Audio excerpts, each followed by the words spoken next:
Assalamualaikum warahmatullahi wabarakatuh. Selamat datang ke kelas Pendidikan Islam di Strip Channel. Bahagian Akidah dan Ibadah. Assalamualaikum warahmatullahi ta'ala wabarakatuh. InsyaAllah pada hari ini kita akan sama-sama belajar subjek ibadah dalam topik solat Jumaat. Anak-anak, apakah pengertian bagi solat Jumaat? Solat Jumaat ialah solat 2 rakaat yang dilakukan pada waktu zuhur hari Jumaat secara berjemaah dan didahului dengan 2 khutbah. Okey anak-anak.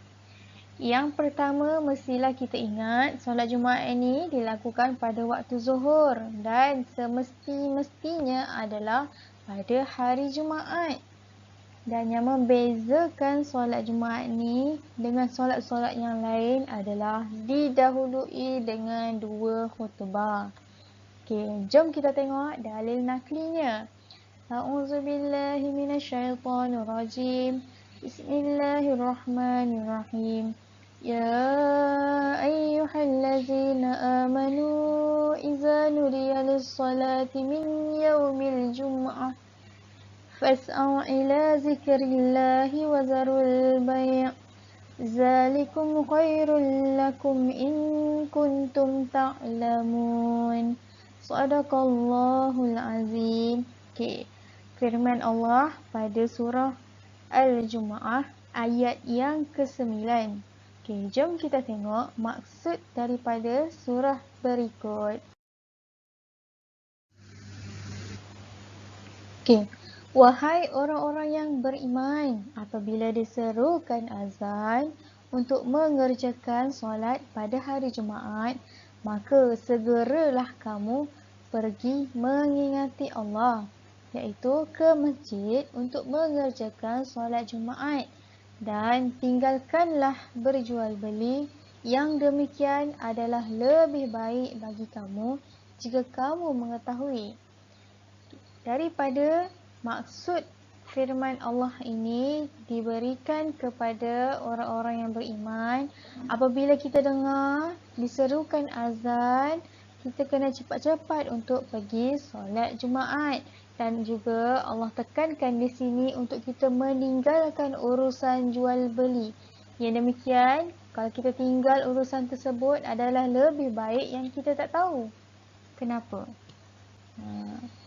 Sebabkan pada waktu ini, kenapa pada waktu zuhur, pada waktu tengah hari adalah waktu kemuncak kita untuk berurusan jual beli. Syarat-syarat wajib solat Jumaat. Mestilah seseorang itu wajib. Dan yang kedua, baligh, itu cukup umur. Yang ketiga, berakal. Kalau orang gila, tidak wajib untuk menunaikan solat Jumaat. Yang keempat, mestilah merdeka, iaitu tidak menjadi hamba. Yang kelima, mestilah bermastautin, iaitu berada di tempat tersebut. Dan yang terakhir, mestilah sihat tubuh badan. Kalau kata kita tak sihat, kita tidak diwajibkan untuk menunaikan solat Jumaat. Namun, sekiranya berturut-turut 3 kali adalah berdosa. Seterusnya adalah hukum solat Jumaat. Solat Jumaat ini hukumnya adalah fardu ain, iaitu wajib. Wajib ke atas lelaki Muslim.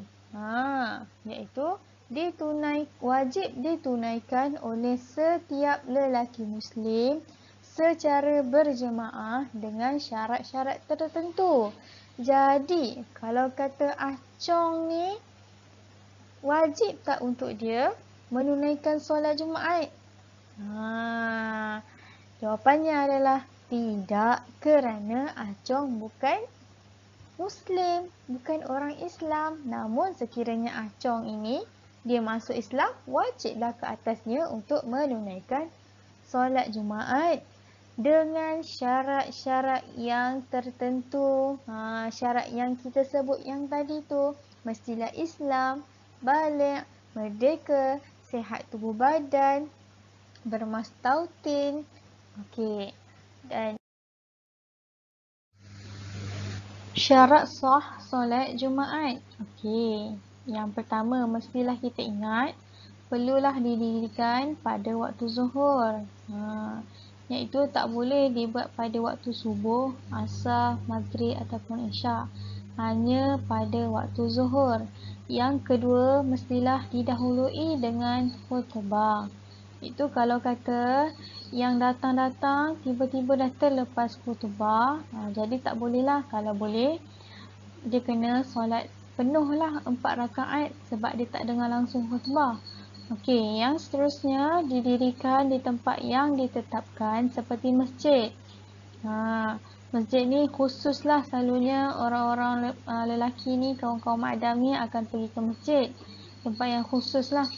Okey, yang seterusnya adalah didirikan dengan berjemaah sekurang-kurangnya 40 orang lelaki yang cukup syarat-syarat wajib solat Jumaat. Okey, adakah 40 orang ni termasuk dengan kanak-kanak yang mumayyiz, yang belum balik? Tidak. Jadi, 40 orang ni kena cukup pada orang yang cukup-cukup syaratnya. Okey.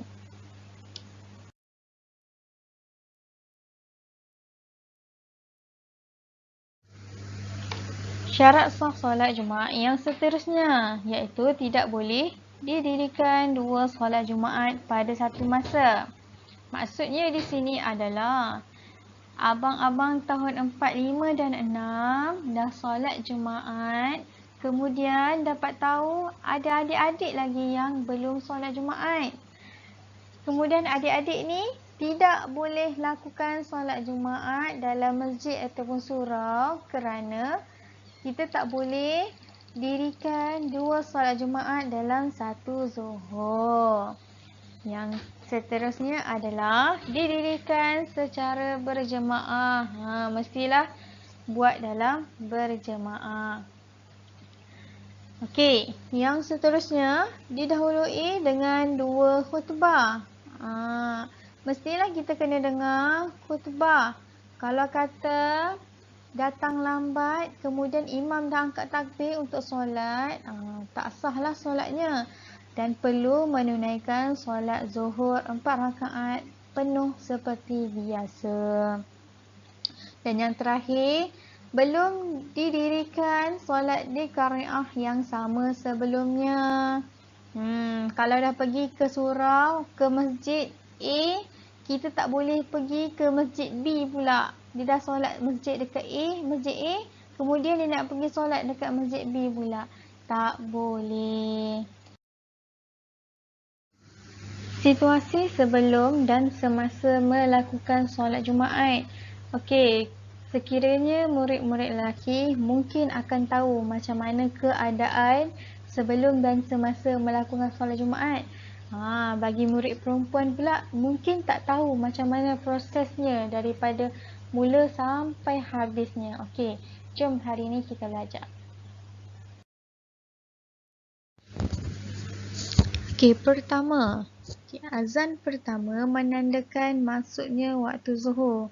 Seperti yang kita maklum, solat Jumaat ni dilakukan pada waktu zuhur kan. Jadi azan pertama tu dia nak tandakan, dia nak bagi tahu itu dah masuk waktu zuhur. Okey, bila dah masuk azan kedua, itu dah menandakan khatib naik ke mimbar. Kedua, khatib membaca khutbah yang pertama. Okey, dah selesai azan. Okey, khatib akan terus membaca khutbah yang pertama. Okey, yang seterusnya adalah khatib duduk sebentar selepas khutbah yang pertama. Okey. Yang ketiga, khatib bangun dan menyambung bacaan khutbah yang kedua. Okey, nak tahu khatib tu dah selesai khutbah yang pertama ataupun tidak? Khatib akan duduk sebentar dulu. Dia akan dah habis khutbah yang pertama, khatib akan duduk dulu. Lepas tu Bilal akan selawat apa semua. dan barulah khatib akan bangun dan sambung bacaan khutbah. Situasi semasa. Okey, Bilal akan melafazkan iqamat bila dah selesai yang tadi tu khatib baca khutbah yang pertama, kemudian dia duduk, dah selesai habis yang pertama dia akan duduk, kemudian dia akan sambung balik khutbah yang kedua. Bila dah habis, Bilal akan melafazkan iqamat, kemudian barulah solat Jumaat sebanyak 2 rakaat ditunaikan. Perkara sunat pada hari Jumaat. Yang pertama adalah mandi sebelum pergi masjid. Yang kedua, memakai wangi-wangian. Ketiga, masuk masjid dengan mendahulukan kaki kanan dan membaca doa. Seterusnya, berzikir dan sambil membaca Al-Quran. Baiklah. Selain daripada mandi, berwangi-wangian, berpakaian kemas, membaca Al-Quran, berzikir, datang awal ke masjid juga adalah sunat. Solat tahiyatul masjid sebelum duduk niat iktikaf serta memotong kuku tangan dan kaki. InsyaAllah, yang terakhir adalah hikmah solat Jumaat. Okey, yang pertama, mentaati perintah Allah.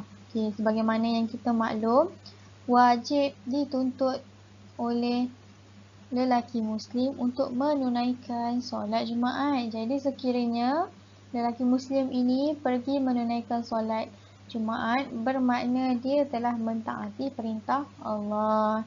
Yang kedua adalah menghimpunkan orang Islam supaya mereka dapat berkenal-kenalan. Okey, kalau kita nampak orang yang pergi ke solat Jumaat ni bukan hanya dalam kalangan kaum kita, maksudnya bukan daripada keluarga kita sahaja, akan tetapi daripada jiran, kampung sebelah, jiran depan sana, semua akan datang dalam satu tempat tu, satu masjid tu. Jadi, di situlah tempat untuk umat-umat Islam ni berkumpul untuk kita berkenal-kenalan. Okey, begitulah.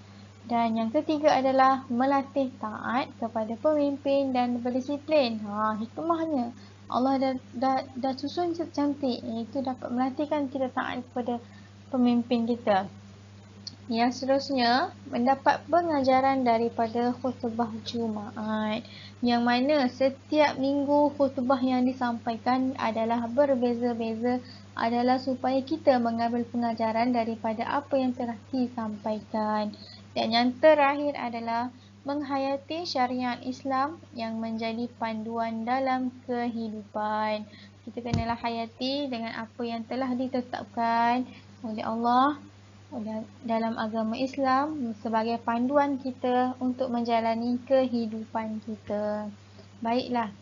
So, sampai di sini sahaja pertemuan kita. Semoga kita semua dapat berjumpa lagi. Sekian, terima kasih. Assalamualaikum warahmatullahi taala wabarakatuh. Terima kasih kerana anda telah like, share dan subscribe serta tekan tombol loceng. Bye, jumpa lagi di video akan datang.